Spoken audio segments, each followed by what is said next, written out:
Way to go, Tic Tac! That's how you punch. Wakanda forever! You wouldn't have heard of me. Let me put you on hold. Dance off, bro! He's a friend from work! I can do this all day. Yeah, I know. What up, guys? It's Dom, and welcome back to another movie review. Today we are going over and ranking Alien Romulus. Alien Romulus, released in 2024, written and directed by Fede Alvarez. While scavenging the deep ends of a derelict space station, a group of young space colonists come face to face with the most terrifying life form in the universe. Now, before I even get started into the review, I feel like this movie definitely falls into the category of those movies that aren't really good unless you watched the previous movies. I feel like this movie is okay on its own. It was good. I was interested in what was going on. But if I didn't watch the previous Alien movies, even one of them, let's say I only watched one of them, that might not be enough to really make you fall in love with this movie. I feel like it had all the pieces it needed to be. It just really heavily relied on the previous movies. And a movie that I can compare it to is Deadpool and Wolverine. I feel like when I first did the review for it, I way overhyped it because I didn't really sit down and think about the fact that if you didn't watch the movies previous to that, if you weren't really familiar with the Marvel Universe or at least the Deadpool and Wolverine movies, you're not going to know basically anything going on, which is a big crutch that movie has. And I feel like it's the same thing with this one. I feel like even though there were small details, they elevated the movie so much, and without that, the movie isn't going to be as good. But enough rambling now at the start. Let me just get right into the 10 essential aspects of a movie. The first essential aspect is plot. So I thought the plot of this movie was good. I didn't have any big issues with it. I feel like it was simple to the point where anyone really can watch it and understand it because it goes from point to point to point to the end, which is good. Some movies, if they have too much background noise, that can get lost in translation. You can kind of get lost in the plot. This movie definitely did not have that problem. And I really did enjoy their take on synthetics, androids, fake humans in this movie. I feel like they did exactly what I wanted them to do when it came to that, and showing how androids and synthetics can really prioritize their main objective compared to the lives of the people around them. So I thought that was kind of the part I was most invested in the movie, is seeing what Andy, this synthetic, was going to do. And that's the thing that hooked me. Not necessarily the alien, but the synthetic. So I have to say they did a good job with that part of the plot. The rest kind of went where I was expecting it to go, so it didn't really have that surprise factor, but it was still good for what it was. The second essential aspect is attraction. Now, was this movie entertaining? It wasn't really supposed to be. I liked the concepts. The concepts were very intriguing to me. I liked seeing the whole world that they were in and seeing how the synthetics were going to work, especially when it comes to dangerous life forms like the xenomorphs.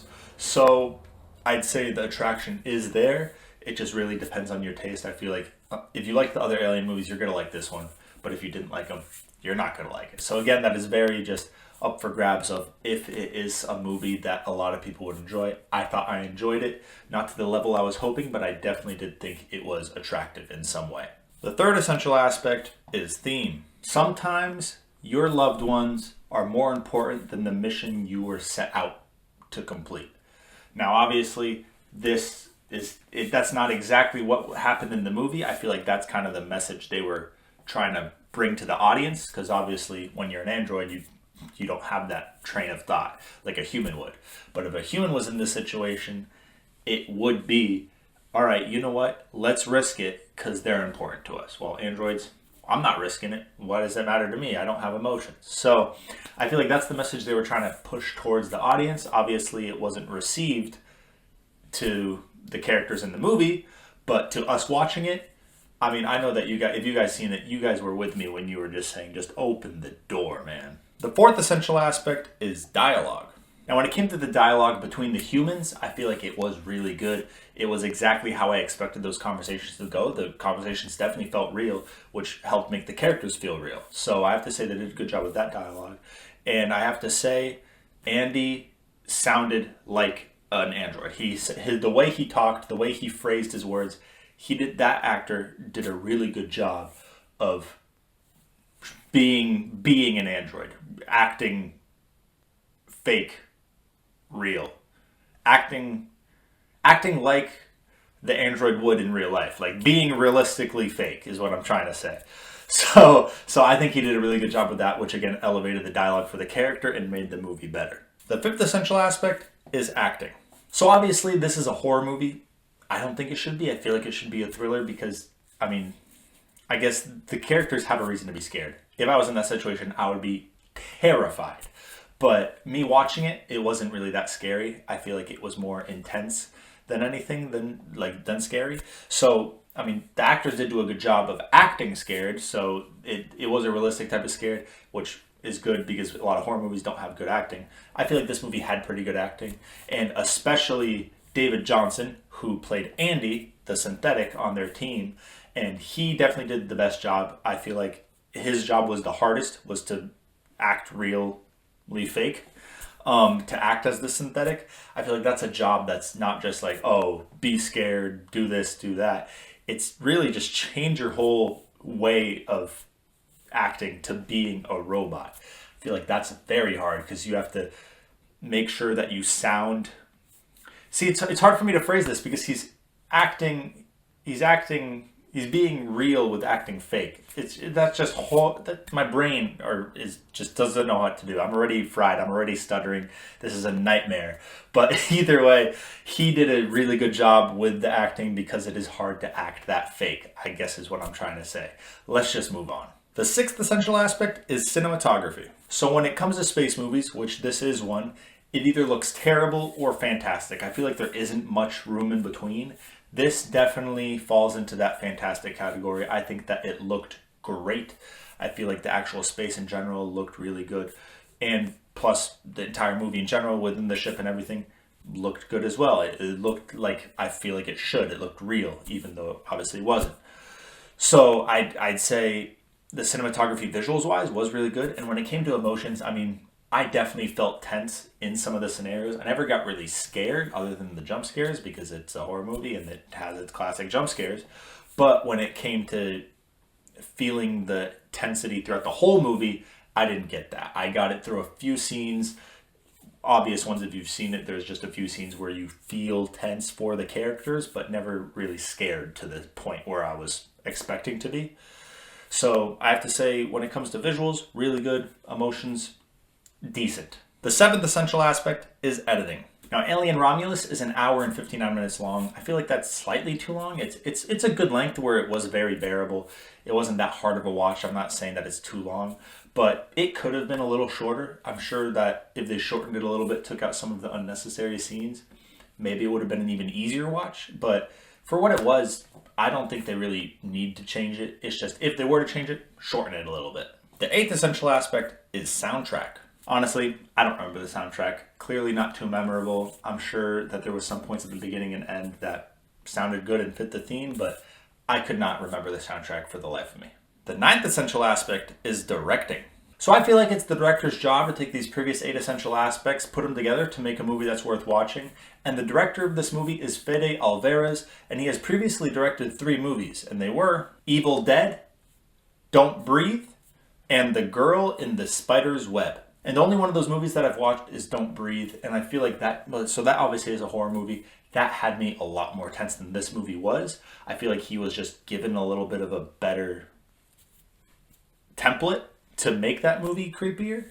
But I feel like this movie, he still did good things, brought them from that movie over to this movie to have those tense scenes. I just feel like he should have had them for more than just a few, since this is supposed to be a horror movie. But overall, I mean, this movie is good. Is it going to be one of those that is in the top 50 of all time? Definitely not, but it is nowhere near the bottom. I mean, this has a lot of good pieces to it, just only a few key points that I could really pull out that pulled me out of the movie. And the 10th essential aspect is time. I mean, the Alien series is just one of the bigger movie series out there, so I feel like it will stand the test of time with that regard, and it definitely is a really good movie. Definitely really good compared to some of the other ones as well. So I feel like it will stand the test of time to a point. But as a movie on its own, I feel like it won't much. I feel like it really does depend on the person you are. If you're in love with the Alien movies, you will love this movie. Me, I'm okay with them, so it's only okay to me. That's really the issue here. So I feel like it probably will stand the test of time, but I wouldn't be surprised if it doesn't. Now, on to the reviews. So, Rotten Tomatoes critics gave it an 80%, Rotten Tomatoes audience gave it an 85%, and IMDb gave it a 71%. I have to agree with IMDb here. 70 is probably a good place to put it. I feel like it has all those cinematic factors to it that put it up there a little bit. But again, I feel like it does heavily rely on the first one in order to get all the info to make this movie make a little more sense. So for that reason, I just think it definitely belongs in the 70 range, maybe a little less, maybe a little more, depending on who you are. But for me, I think 70 is a good place to put it. Finally, the rankings. So in 2024, it's going to be 8th, above Deadpool and Wolverine and below Speak No Evil. Now, I feel like both Deadpool and Wolverine and this movie have the same thing in common when it comes to heavily relying on the previous movies in the franchise, which I did mention in the intro. And if I remove that from both movies, I feel like Romulus just has a better plot overall. It makes more sense because that part isn't as reliant on the previous ones, opposed to Deadpool and Wolverine, where a lot of things in the plot, everything that's happening has to do with the cameos and just bringing everyone from the previous movies into this movie to make it make more sense. So Romulus, I think, has the plot there and the cinematography in general. I feel like both concepts are equally as interesting to me. So overall, I just have to say Romulus takes it by a hair. And it's below Speak No Evil because I feel like both, I'm going to count both as thrillers, I guess, because this was supposed to be a horror, but not as much of a horror than anything. I just see it as a thriller. And when it comes to thrillers, I mean, I was way more tense during Speak No Evil. I just feel like I felt more emotion towards the characters in Speak No Evil than this movie. Both do it really well. Both look good visually. I just feel like that movie captured my emotions more, which is more important in a movie like this. So that gave it the upper hand.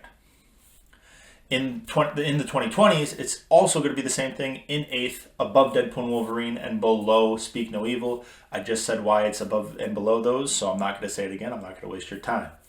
In all time, it's going to be 25th, above Deadpool and Wolverine again, and below Redline. Now, again, I'm not going to explain why it's above Deadpool and Wolverine for the same reasons. You can tell how it's so close because in all of these categories, it's a hair over. But it's below Redline because that movie, I feel like just has, I mean, the visuals are really, really good in that movie. Even though I'm not a big anime guy, I feel like that movie still hooked me because it makes sense why everything is so over-exaggerated in that world because everyone's moving so quickly. So when things stretch out, it's not weird. It makes sense. And even though I think that movie had some plot problems, it's not many. It's not many. And even though this one, Romulus has a good plot, I feel like because it does rely on the previous movie so much, it does definitely dock it for me. And just some of the things in Romulus looked kind of wonky. So even though the visuals were really good for the most part, I feel like some things could have been better. While Redline, I mean, it's all hand drawn. It's all looks the same. So either you love it or you hate it when it comes to visuals. That one definitely got it. And I don't know. I love the action pack that movie has. I feel like every scene is just getting crazier and crazier, and I love that. While this one, I loved a lot of scenes, but there were also some scenes I didn't really like. So that's why Redline is just over it. Probably not by a hair. I feel like it's by a decent chunk. That's all I have for Alien Romulus. If you guys enjoyed this review, make sure to leave a like and subscribe, and make sure to comment what movie you want me to review next. If you would like this form of movie reviewing with 10 essential aspects, the reviews, and the rankings, check out my best friend, Mr. Majoritarian. He does the same exact thing, except he obviously has a different point of view. He sees movies differently than I do. So if you want to see a fresh opinion on some of the movies I've already reviewed, definitely go check him out. His link will always be in my description. And let me know what you thought of this movie. Have you seen it? Do you think that I'm speaking correctly about some of these things? Do you think the previous movies don't really take as much of an impact? Or do you think they do take one as much as I said it was? And I hope you guys have an amazing night. Peace out.